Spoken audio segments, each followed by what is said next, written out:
Assault Morning Show on KC Productions. If you enjoy this episode, please leave a like and comment.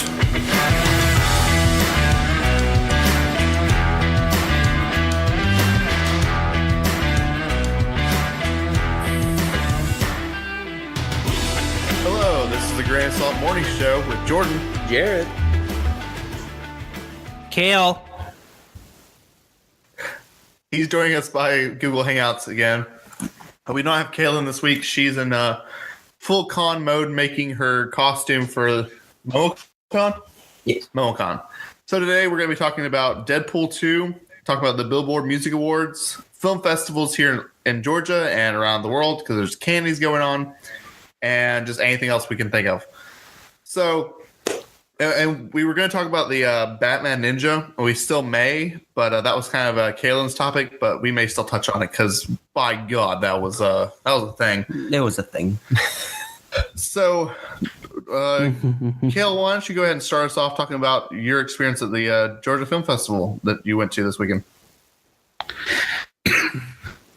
I only went in the afternoons on Saturday and Sunday to see the stunt panel, which was always great. Which is always great because they always like to perform nice stunts, or they like to show clips of like their demo reel kind of cut together of action scenes, and they like to have fun.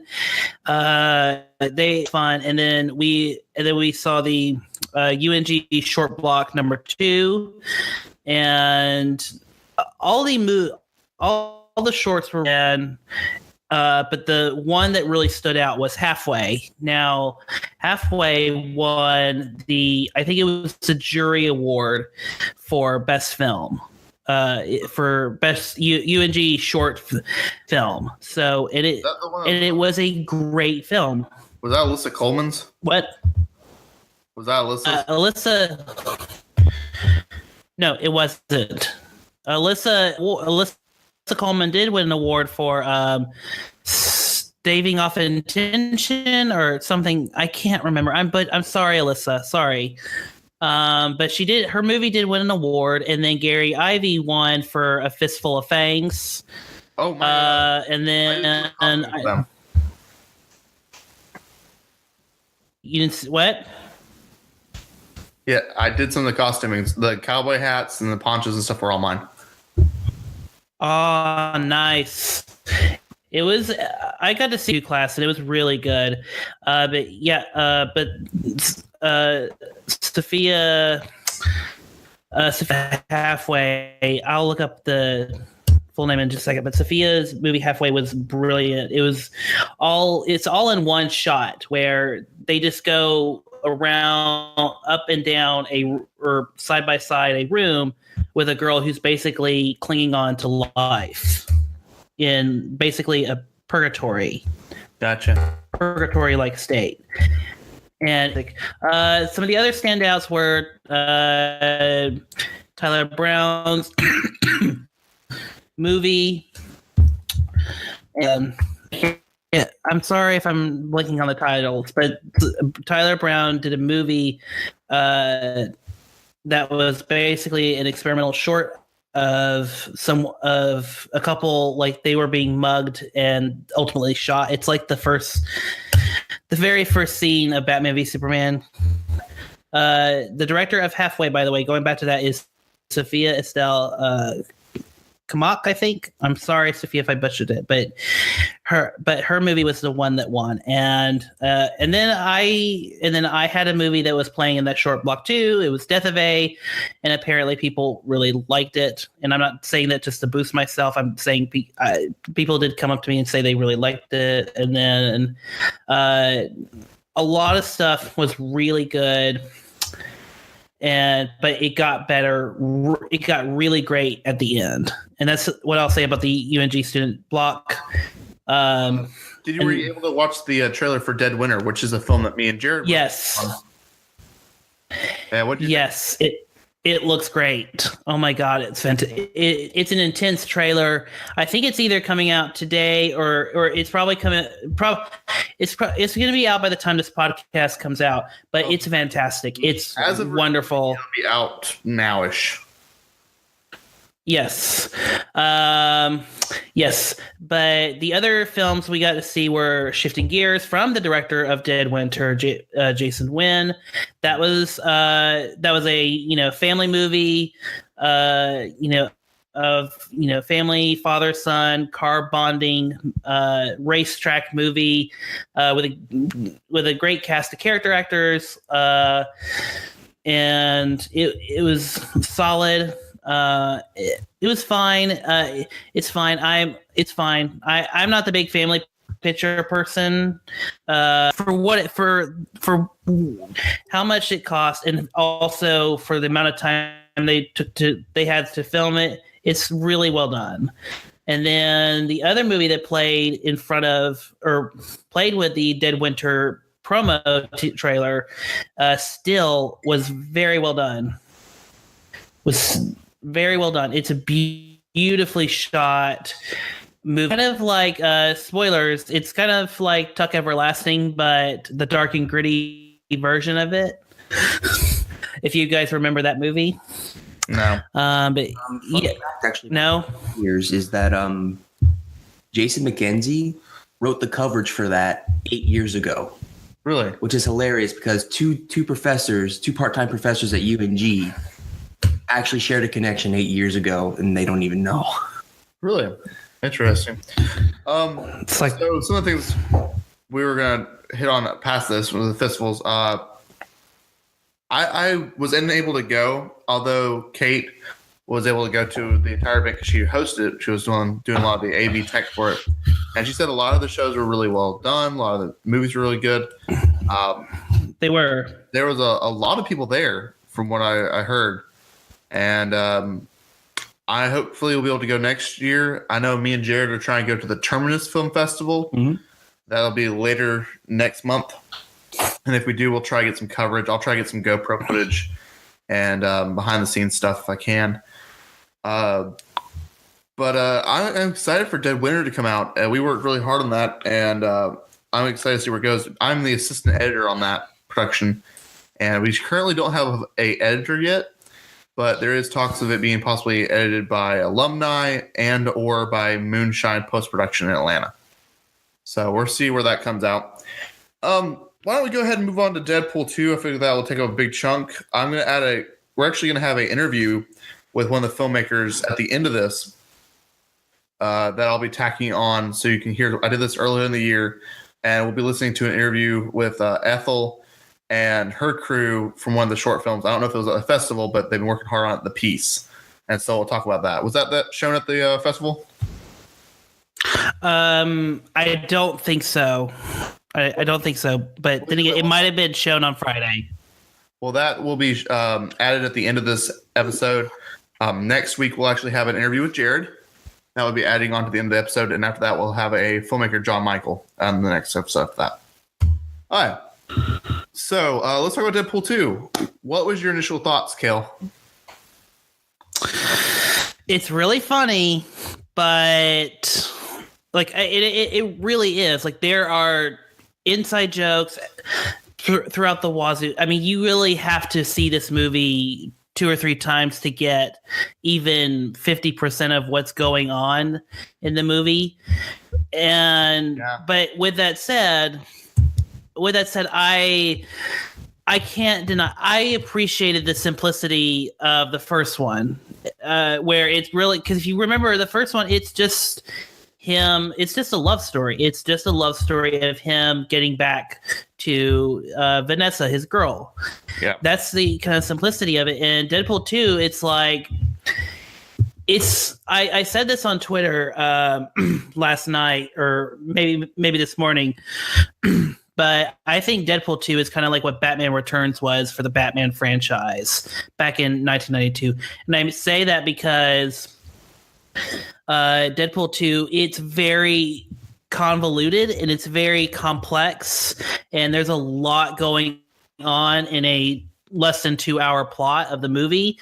And this is the non-spoilerly list. You got Deadpool getting over a loss. You have him building X-Force. You have him you have Cable and everything that's going on with him, and you have the introduction to Domino.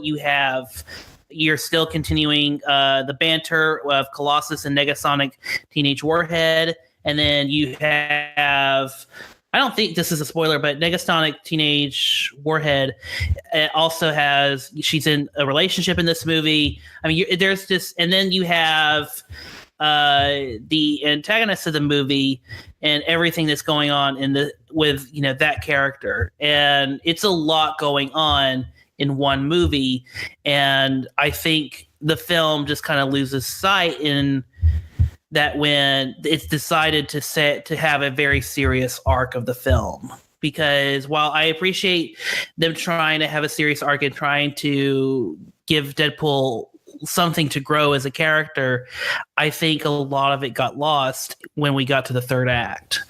Because the movie really had me until right when the third act started, and then things started kind of just not coming together the way it should have, and then the ending I felt like got drawn out too much, and then the end credit scene, while extremely funny, it is a ball busting laughing. It's a ball buster of a joke.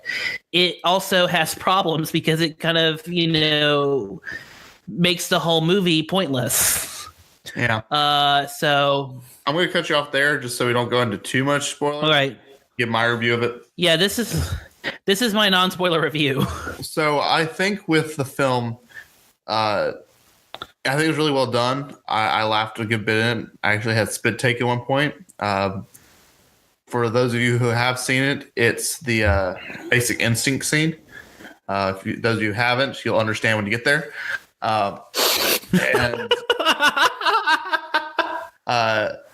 I just think there's so many references to the Marvel movies, to the DC movies, to Deadpool itself, and there's just so many that you can't catch all of them. And I had to go back and rewatch the original one to even get it. There's one reference that this won't spoil anything for you guys. In the first movie, he references that there's a thing of cocaine and the cure for blindness in the woman's apartment. And then later he has 2 balls of cocaine and one says cure for blindness on it. And it's like, if you didn't watch the first movie, you would not catch that shit. There's a lot of stuff like that where it's like they took every little thing he said from the first script and they go, let's make sure we remember this. And it's like, it's funny as hell. And they're very thorough. I give them that. They're quite thorough. I also feel like the action in this movie was portrayed better. If you remember the first beginning action scenes, Kale, that they're more fluid than the first movie. The first movie, they were heavily CGI'd and they felt clunky. And the newer one, they all feel. He even makes a joke about it. It's like, that guy's really on fire. It's like they actually went through and did the effort of getting props and getting stunt doubles and getting all that done. So that way it felt more organic. Because the first movie, that car crash that we saw over and over again, and trailers and online articles and YouTube, it was so much CGI. It felt like we're playing a video game, So I quite like the game. Yeah. Great characters. I would want to see a Deadpool 3 or an X-Force movie if that's even possible. I also feel like every theorist on YouTube basically got it wrong, and I find that hilarious that Deadpool went 5 minutes in, took a left turn, and then they went on a pleasure cruise. So, Jared, you haven't seen the movie yet. You're going to see it soon. What are your expectations for this movie? What are some of your predictions, and what do you think? Because you haven't seen it yet. My expectations for this movie are like, I've been a big fan of Deadpool since I was young. It's because he's such a good, quirky character that kind of resonates with like the kid in everybody. Yeah. And he's just, and now the adult in everybody. I knew that they were not going to do the same thing that they did in the first movie, because that's just the nature of Deadpool, that you don't know what he's going to do. So it's kind of null and void for all these people to do theory videos, because if I'm expecting at least 2 fourth wall breaks, minimum, probably like the first 30 seconds. Fair. But when you say like they make like a sharp left turn within the first 5 minutes, everything makes sense. Like that's not surprising to me, and that's something that I would expect. I would expect them to do a lot of things like the trailer itself. If you look at the two trailers between the first one and Deadpool 2, they kind of look like two different kinds of action movies. Like one of them looks more like this one looks a lot more Mission Impossible like, where like there's a lot more chasing, there's a lot more camera movement tracking. Whereas in the first one, it had the kind of what's his name? Oh my God, Jason Bourne. Had more Jason Bourne cuts in it, where it looked like the action was a lot more supposed to be impactful. So I could even tell by just looking at those two that it was going to be two completely different movies. Interesting.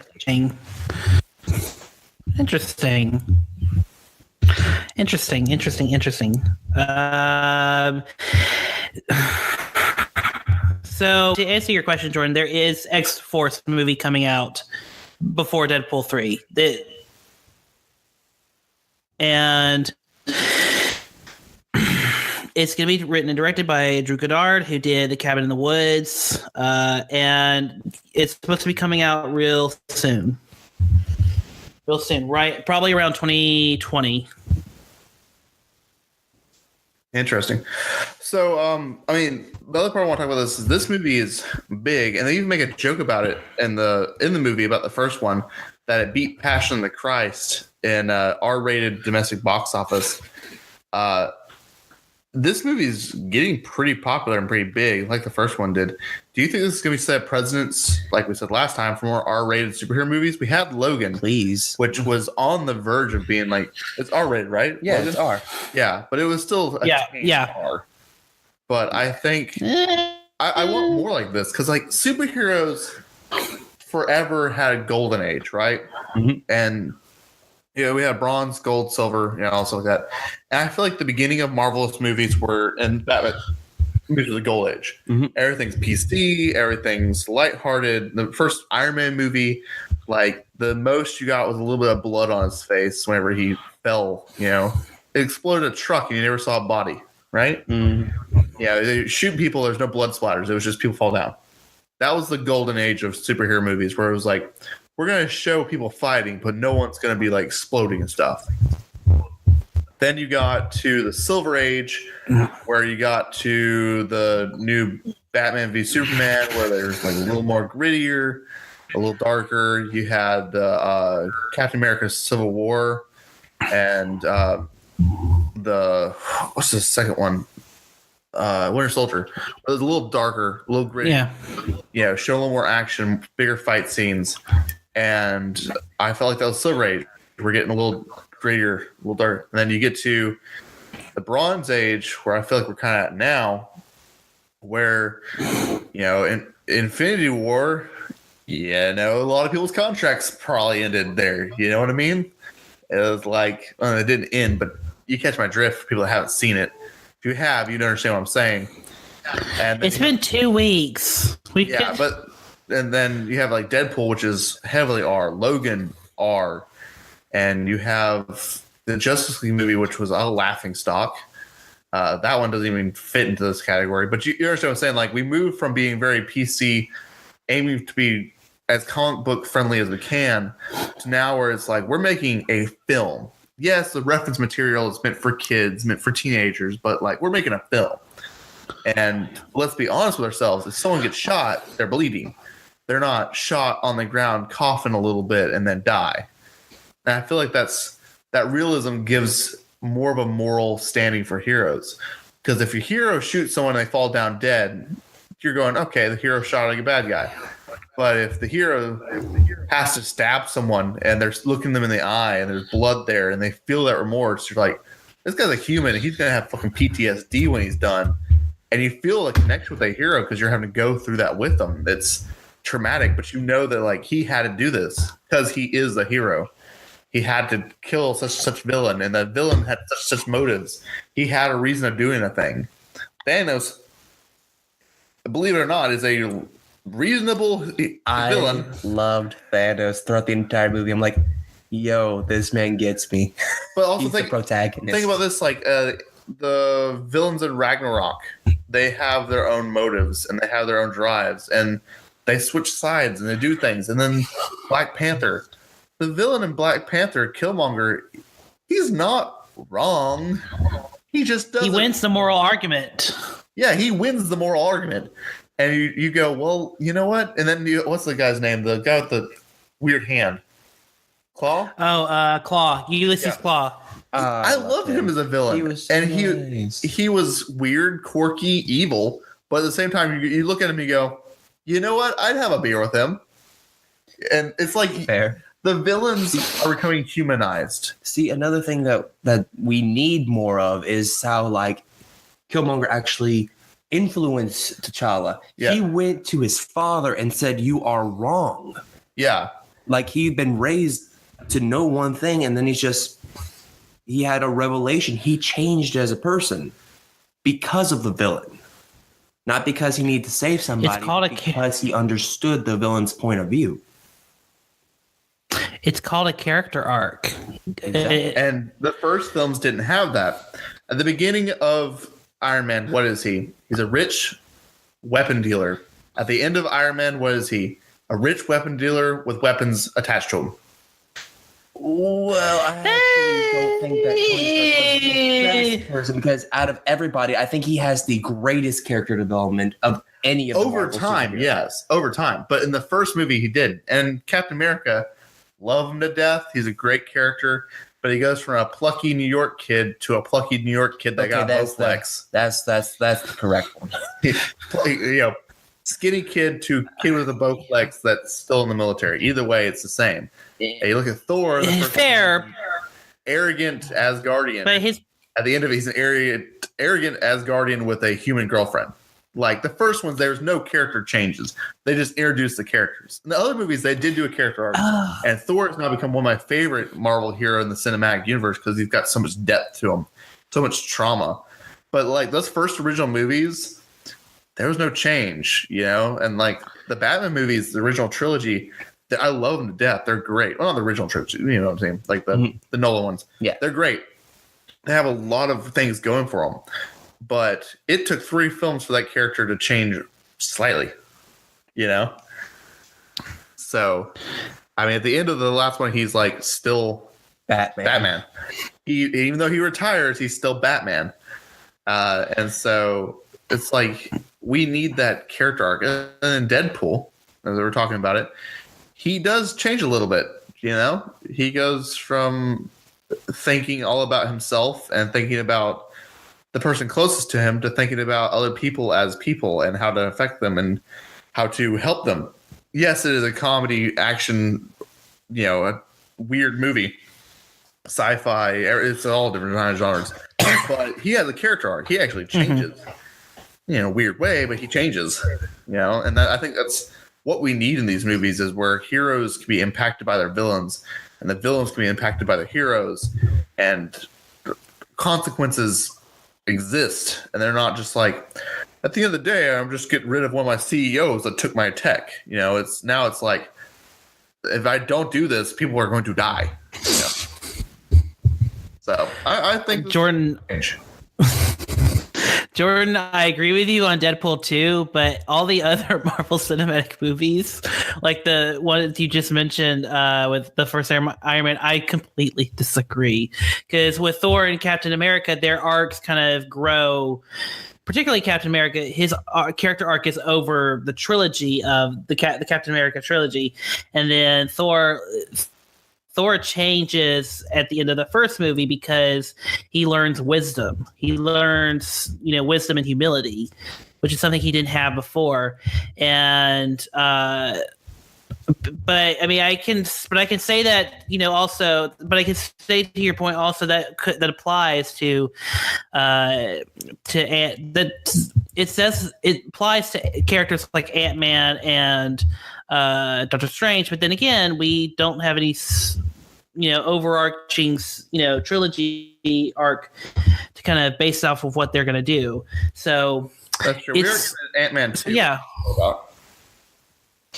Oh yeah, and maybe the character will grow more in Ant-Man 2, especially after the events that he was involved in with Civil War. That's a good point. Jared just brought up a good point. So Ant-Man 2 is happening before Infinity Wars Part 2. And also, timeline-wise, it's before Infinity War Part 1, right? I don't know. That's I think it's like right around the same time, like maybe like a day or two before, and then it probably ends like right when the events are happening. Yeah. And then you have Ms. Marvel, which is taking place in the 90s. Yes. So they're like the thing I'll go way back, please. With the other Marvel movies, other than Captain America, every movie's been pretty much chronological, as in time frames of like this happens and then this happens and this happens, and some of them take place at the same time, but they don't interact with each other. Like Guardians of the Galaxy and Doctor Strange, those kind of like they bleed in a little bit, and like you can tell which time frame they're set in. But we haven't had any of their like, well, we've been watching this timeline. By the way, here we go back to the 80s. Other than like, a flashback in Black Panther, but it didn't have any effect. You didn't see other heroes. So for them to go back to the 90s for Ms. Marvel, and for this movie to be like, I know what you just saw is traumatic and probably gave you nightmares and you feel like you need to drink a little bourbon, but we're going to go back a few steps right before that happens so you can experience it all again. So that's what I'm thinking there. Yeah. Why don't we go to the Billboard Music Awards? We'll hit on this, and then if we have any other news, we'll talk about that or not. We'll end it and we'll go to the interview. So the Billboard Music Awards were last night for us, and we have our artists and winners, and we can discuss that. So the top artist, Ed Sheeran, won, beating out Kendrick Lamar, who's on a high since we talked about Black Panther. He was on the album for that.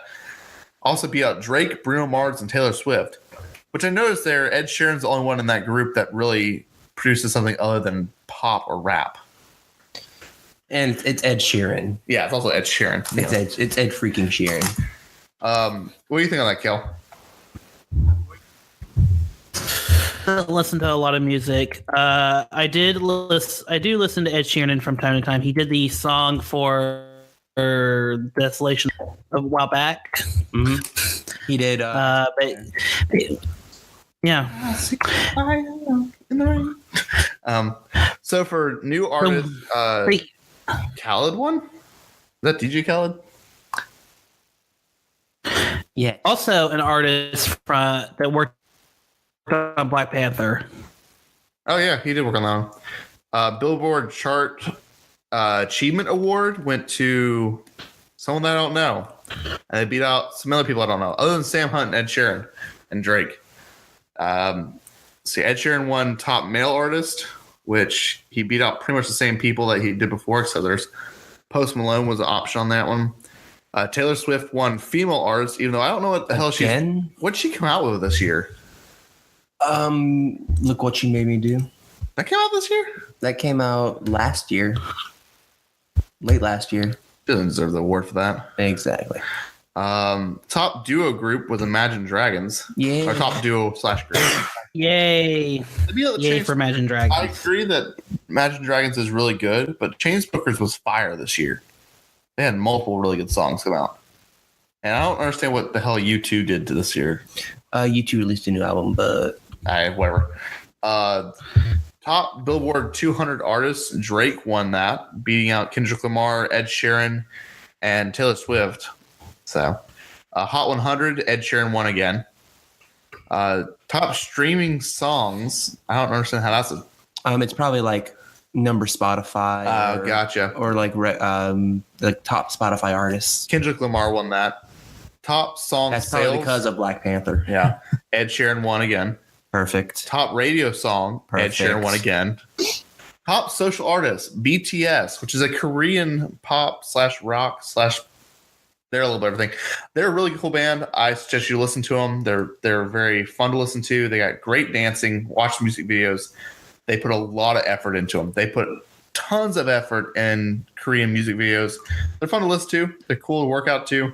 My sister loves the band. I'm glad they beat out Justin Bieber and Ariana Grande and Shawn Mendes and Demi Lovato, like they deserve to get that spot. Yeah, they're also like, if you remember from New Year's Eve, they were the Korean band that came over, and that was like the big thing because that's the first time that's ever happened. So they're also groundbreaking. They were on the Ellen show. They're on the Late Night Show. They're growing a lot of popularity here in the United States. I definitely go recommend listening to them. They just came out with a new album. It's fire. It's great. It's so good. Even if you don't understand what they're saying, because they are Korean, they do speak some English. Despacito was a hit song last year. Y'all can listen to this. Yeah, if you can listen to Despacito, you can listen to this. It's really good. It has a lot of emotion.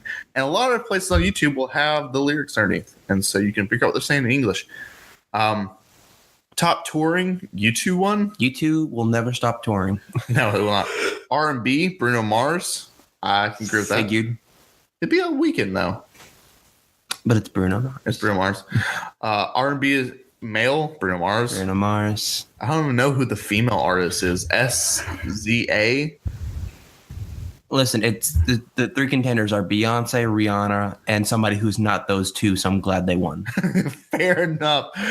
Top R&B tour, Bruno Mars. Bruno Mars. Top rap artist, Kendrick Lamar, which I'm pretty sure just attributes to Black Panther. And he has come out with some other stuff, but like that whole album was fire. I also have no clue what Lil Uzi is. He's a rap artist. He's okay. If he's not, a I midget, understand the hype, but he's not me. He's not my rap. If he's not a midget, I'm disappointed. Top rap male artist, Kendrick Lamar. Top female, Cardi B. I'm butchering Cardi names. B. Whoever the hell. Rap tour, Jay-Z. Has he come out with anything recently? He's been doing so much stuff with his wife. It's hard to tell which one's actually making the songs. You know, Right. But he is touring. I like some of his music. I don't know anything about the country artist or at all. I'm sorry. If you guys like country, good on you. I like good country, but I don't know what's going on in that whole world. So, top rock.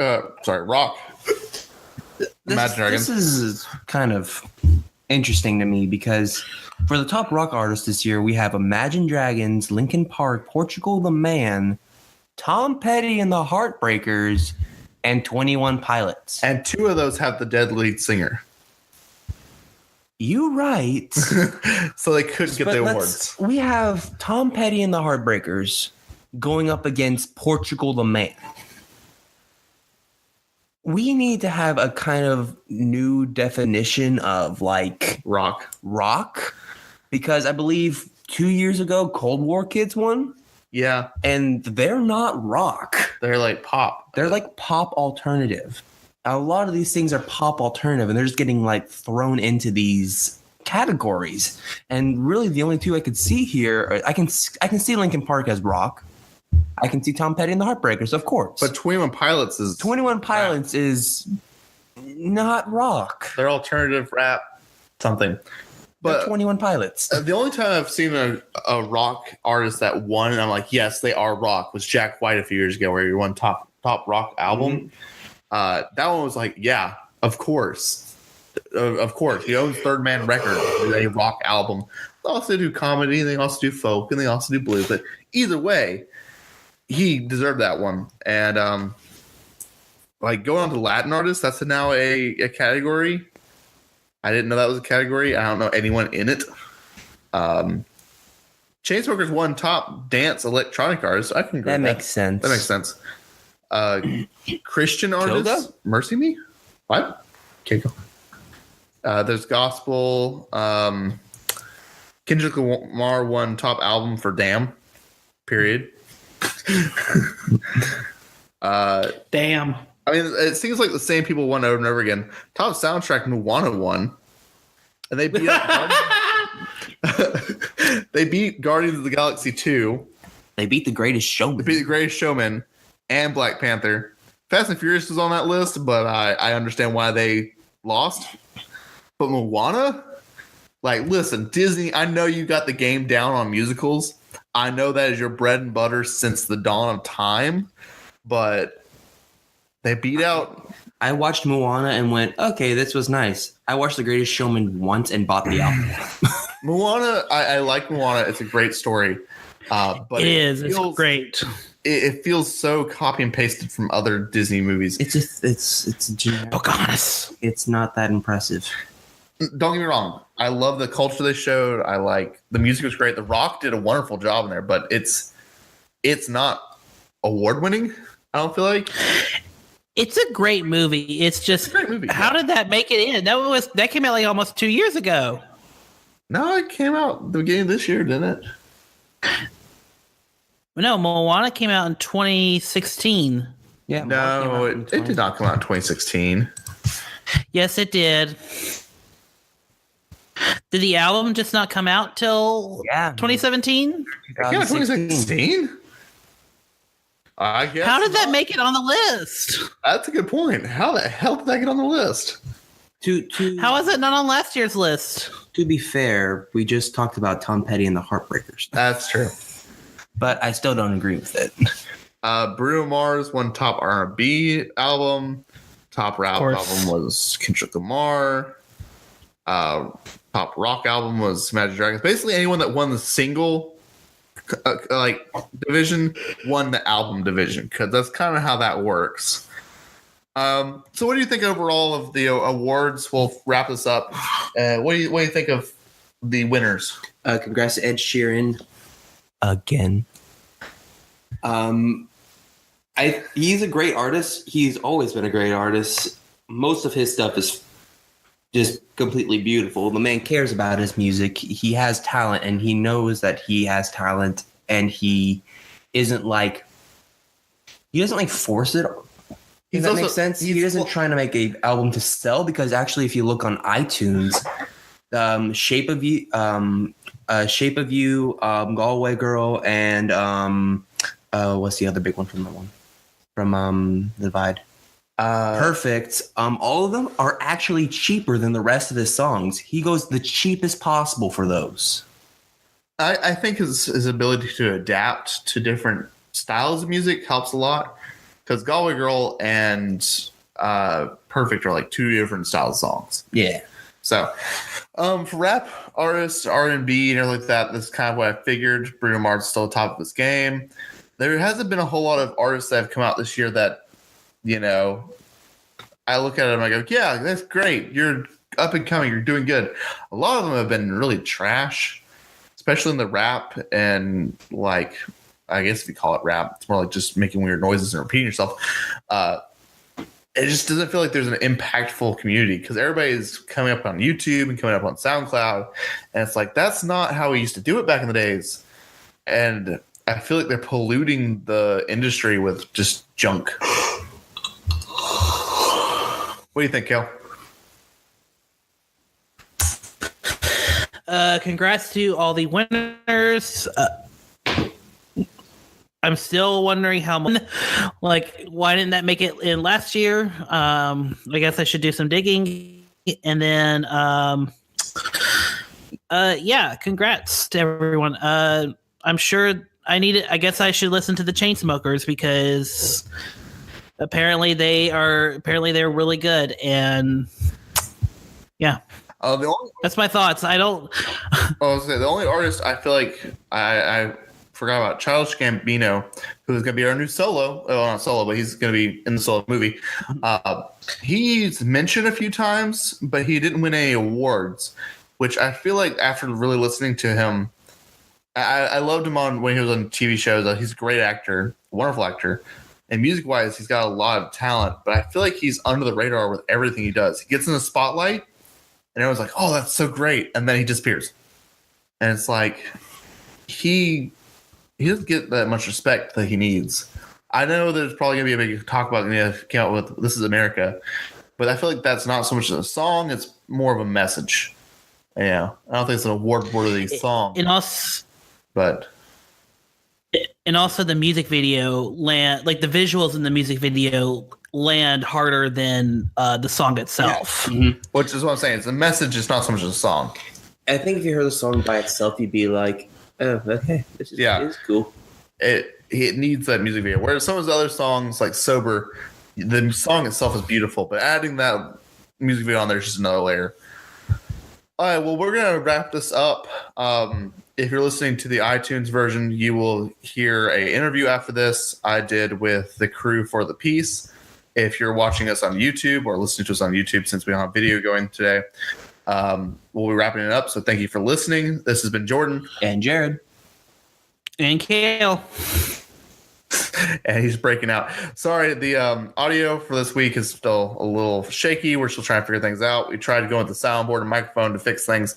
Let us know in the comments how you can try to fix it or how to make it better. We're still trying to improve. And if you like this episode, leave a like and comment. We love hearing feedback. We'll even give you a shout out if you give us a good comment or a good rating on there. So once again, this is Jordan. Thank you for listening. We will see you next week. Hello, and this is Jordan, and I'm joined here with Katie, Ethel, and Tyler. and they're going to be talking about their film, and we're going to be interviewing them for the KHZ interview series. And we're going to start off, and we got a 3-person one today. So we're going to be asking some questions. It's going to be a little bit longer than the other ones, but it's going to be interesting because we have 2 producers and a DP with us instead of a director. So we're going to get started. So what got all of you into film? Well, I'd say I got into film just by the fact that, it's something that I grew up watching and I really loved and enjoyed. I didn't really understand the steps or process that you had to go to get into it. I just knew that I really liked it. And, fortunately, I was able to embark on that journey here at UNG. So kind of been grasping it and going with it. Well, I always wanted to be an actor when I was a kid, and then I did theater, and I got into film after I saw Psycho, and it was all history from there. I knew I wanted to make that. I wanted to be a part of it, so. Yeah, same for me. When I was a child, I wanted to be an actor, and just noticing goofs in movies, I noticed, there's a mistake, and there's a mistake with continuity, and I just knew I wanted to tell a story somehow. I just didn't know where my place would be, so I'm glad that I found it now. That's great. So what movies have really influenced you? You mentioned Psycho, but is there other movies that have been a big contributor to what you've created and what you've done? I loved Flubber. I don't know if that's a thing. There is no anymore. invalid answer here. Every answer is valid. Oh my gosh, just the little crazy special effects back then in the 80s or 90s, whatever. Just Robin Williams too, the way that his charisma and the way that he interacted with something that I knew wasn't there is just, it was great. And also my favorite movie of all time is Sneakers. So all these Oscar-nominated actors and winners, Robert Redford, Sidney Poitier, just seeing them carry each other in the performance. And there's there's comedy, of course, but there isn't really action, nothing else. It's just them being them, and that they're being characters beside themselves. They're not being these Oscar winners. It's crazy to see how humble they were, and even hearing them in interviews. Sneakers was the movie for me. All right. What would you do? Well, I was a big fan of Del Toro, just monsters and, crazy worlds and cool characters. So every time I watched any of his movies, it really kind of pulled me in and made me appreciate film even more. But I'd say probably Lord of the Rings was what really propelled me and made me appreciate and, look into film. It wasn't necessarily the technical aspects behind it, but sitting in that theater with your neck bent looking at the screen, super high, something about it just, it kind of engulfs you and just, fascinates you. It's intoxicating. It's really cool. Well, I really liked Goodfellas. So that was, I really liked Psycho, but I remember being a kid and also watching Goodfellas, catching it on TV when I wasn't supposed to be watching it. And I think I sway more towards the storytelling aspect. So I really like the script and the characters and the dialogue and Goodfellas, so. All right. And I agree with you, Del Toro. He's a big influence on me as well. I love his work. Mm-hmm. So what was the first film you worked on? I worked on a 77-hour competition film, and it was funny, like just the way that they switched roles on me. So I was like, okay, never mind. I'm not gonna be assistant to camera now. I'm just like a camera PA. So I'm just gonna sit back and listen. And Brandon Adams, who was the DP, he was really great. He gave me so much insight. He told me to hold all the flash drives, and I just listened to everything he told me to do. So yeah, it was pretty interesting. It was a lot of interesting characters on that set. It was kind of chaotic, but I think that's basically how it goes when you're starting out. And it was really good to see. I mean, just them grow and see us grow. Very, very, very interesting. Mine was Vampire Academy, which is the thing that Blair helped produce and everything.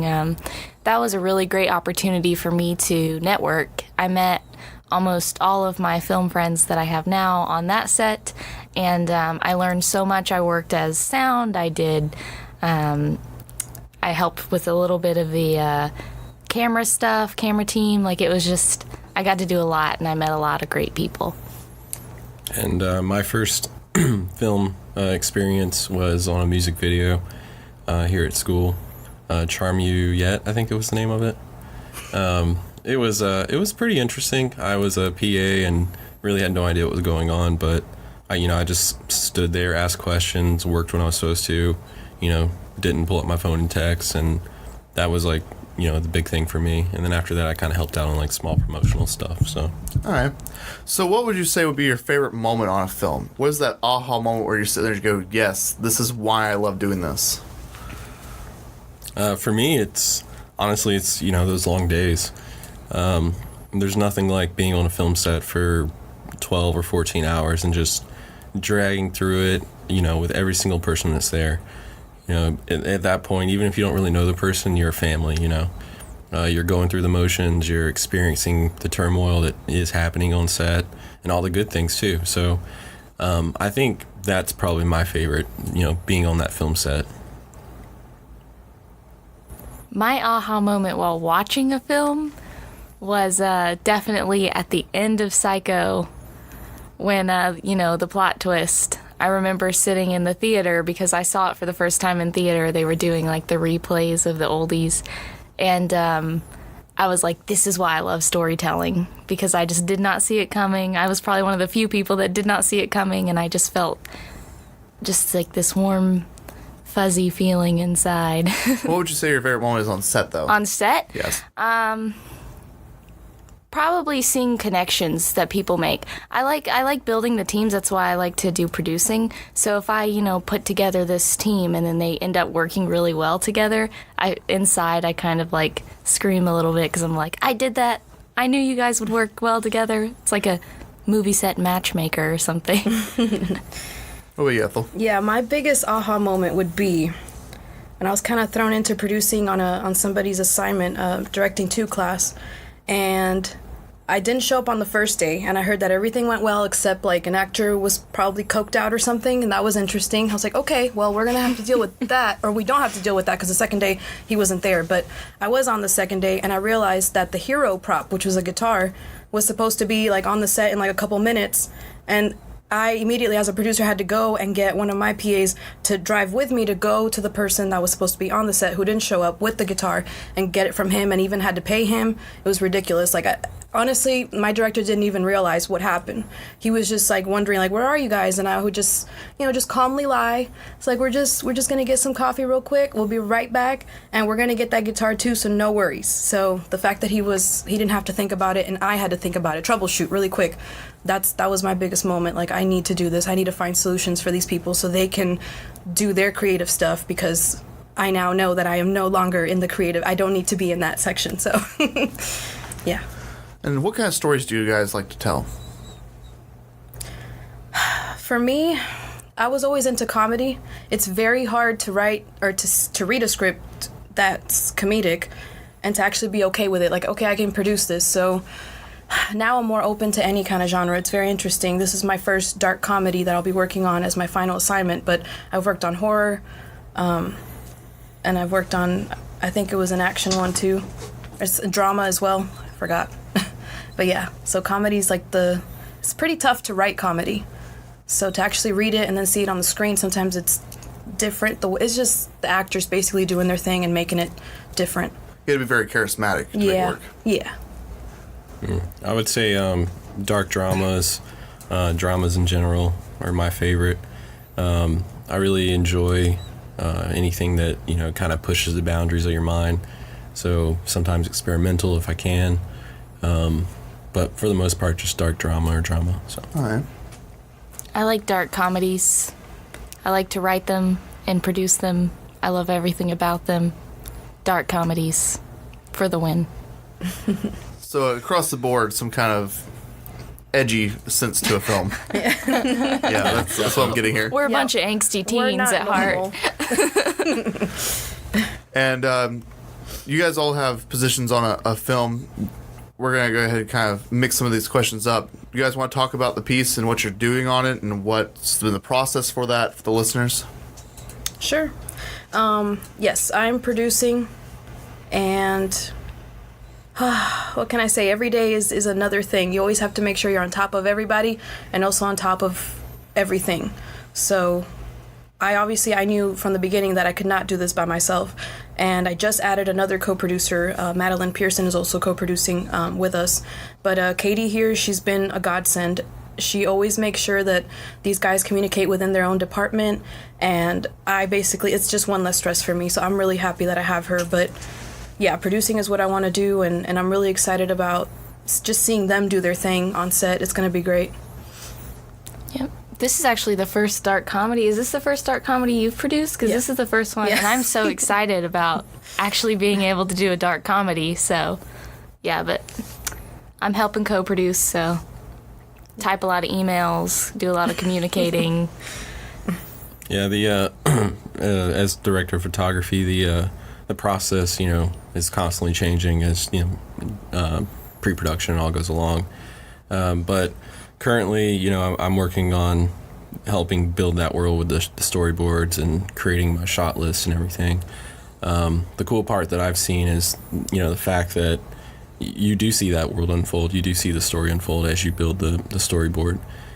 So it helps you gain that nice visual sense and really rounds the story off for you. So that's currently what I'm doing. And do you want to give a little short synopsis of what the film's actually about? Just for the listeners so they have an idea. You go ahead, Katie. You're so much more well-spoken than I am. That's not true. I think we all know Tyler's more well-spoken than all of us. He's kicked our butts at this. Come on. Come on, Tyler. Well, just like this awkwardness, right? The story follows two best friends, and one of them is an artist.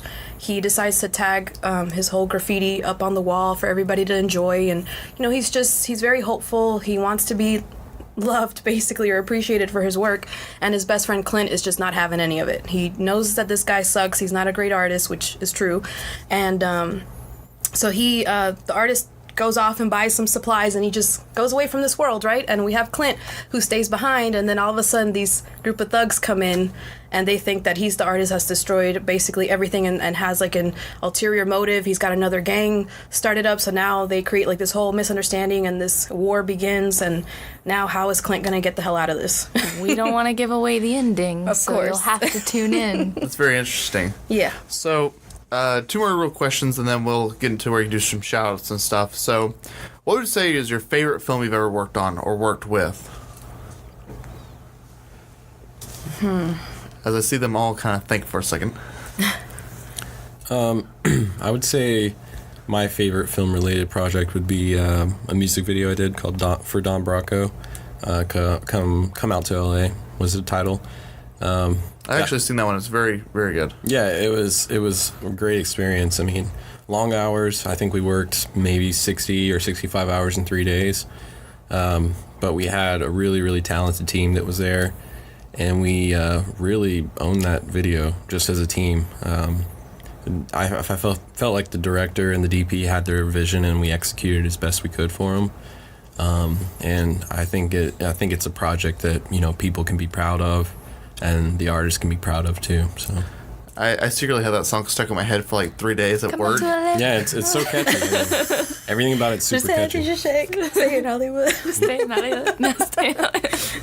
Was that your favorite one too? That was my favorite one too, actually. I was like, dang it, he took my answer. I dug 2 holes for that. Graves. You did. Be You specific. dug very nice I graves. dug very nice graves for that. I got shards of glass stuck in my arms from working with the art department, and it was worth every cut. It was awesome. Oh my. That was amazing.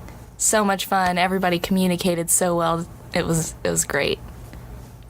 Yeah, I'm gonna just go out and like bow out now. Every single one has been interesting to me in every sense of that In word. a different way, yeah. Yeah. Yeah, that's a really good point because Yeah. you learn so much on each film set you go on. And sometimes I'm not on set, so that's the thing too. That's the thing, like Gary Turner Ivy would say, if he's listening. Hi, Gary. He's probably not. He's probably Gary not. is- It's fine. But yeah, I mean, He's my goat man, but yeah, going on what Ethel said, you just keep that positive mindset for each set you go on to. You know, you pick and choose what you'll take away from it, but you know, you just have to see what you can find positive from it. So Okay. So I'm going to throw a question that's on the list out here, and then we'll do a end question, and you can do shouts. So for people that are aspiring to be filmmakers, people that are outside the industry, people that they see this and they're like, that's what I want to do when they grow up, you know, these young high schoolers, stuff like that. Is there something you would want to tell them, tips you could give them, or something that you could say that would give them a little insight of what it's actually like to be in this industry? wow. Well, I come from the acting background, so I guess what I would tell students is whatever passion you have for film, even if you like it, just get thrown into it. Go on the set, be a production assistant, do anything that they tell you to do. You will eventually, as sets go on and you're on them, you'll eventually find where you click and where your Your niche. interests are. Yeah. Yeah. My advice would be work hard. I mean, they're long. The long days are normal in film, and don't sit down because you will look bad. Work hard. Stay away from the crafty table unless you need it. Unless you work it. And if you really want it, it will come to you. Just keep working for it because people will try to tell you it's not happening for you, but it will. If you want something bad enough, keep at it and you will get there. and when you work hard and you push yourself, you know, if you're not pushing yourself and continuing to work hard, you're not going to make it. You have to set yourself up with those skills, that mindset to go into the industry and do a good job. And, you know, the biggest thing is when you're on set, when you're working on set, going back to what Katie said, don't stand there. Ask questions, constantly hover without getting in the way, you know. Observe. Be mindful of what's going on around you.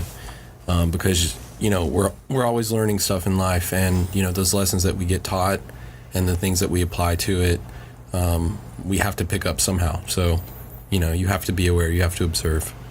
Don't be afraid to mess up. Yeah, don't be afraid to mess up. Ask questions. Don't be afraid to ask questions when you don't know something.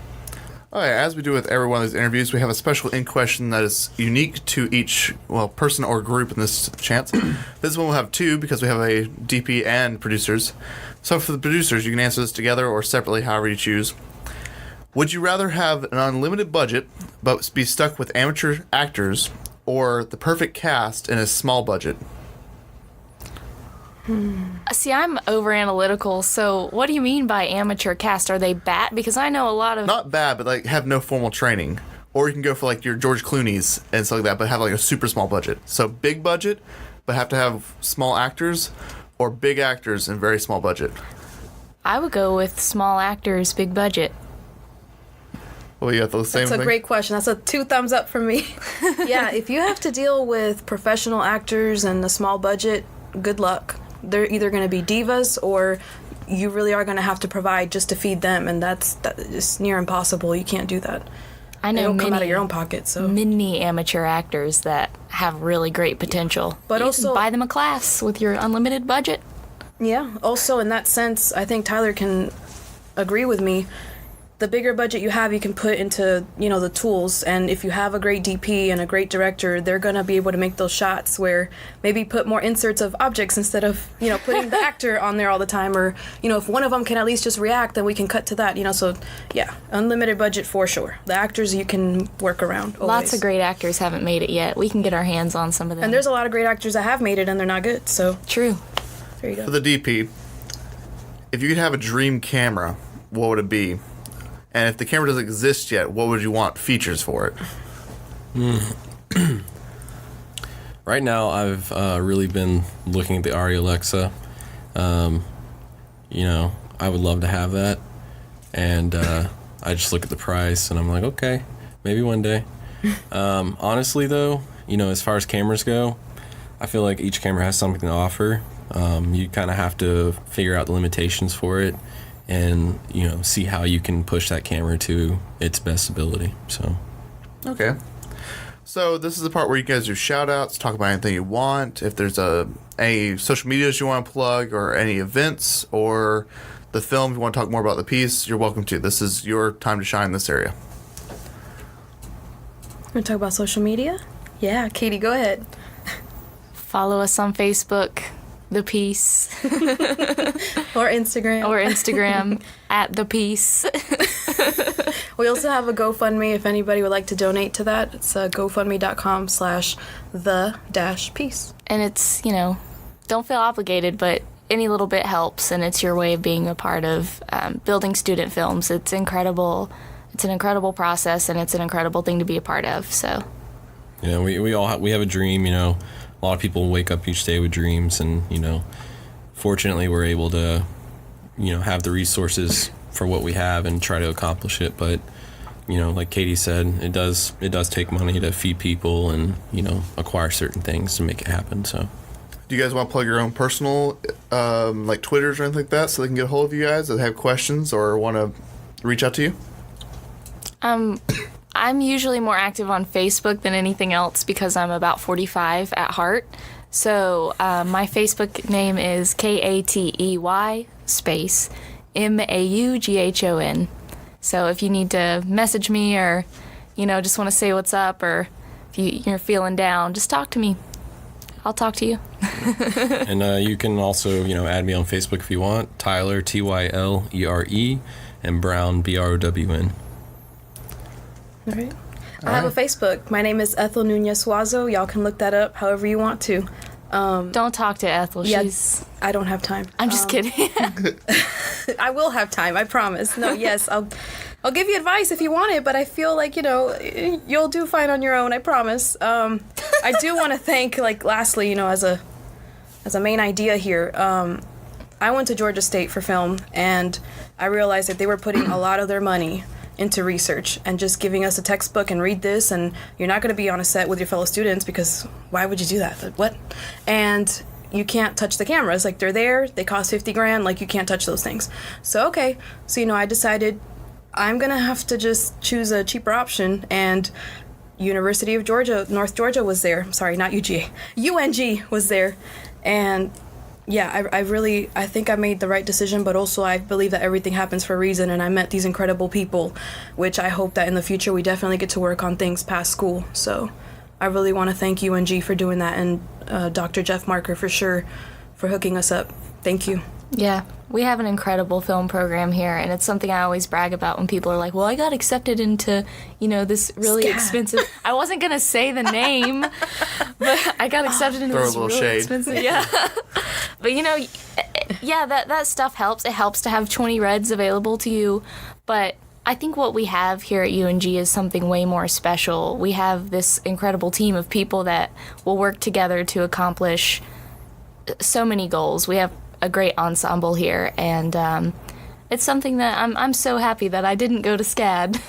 It's very organic. Yeah. It is organic, Yes. yeah. Yes. Mm-hmm.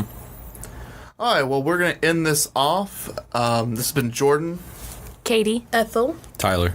And if you like this interview or any of the other interviews, leave us a like and comment on wherever you're listening to us, be it iTunes, Stitcher, Podbean, or YouTube. And as always, we're going to be continuing on next week when you guys listen to us, talking to a creator of some form, be it a writer, director, cinematographer, producer, actor, whatever they may be, as long as they're making content that's happy with me. So this is the end of it, and we'll see you next week.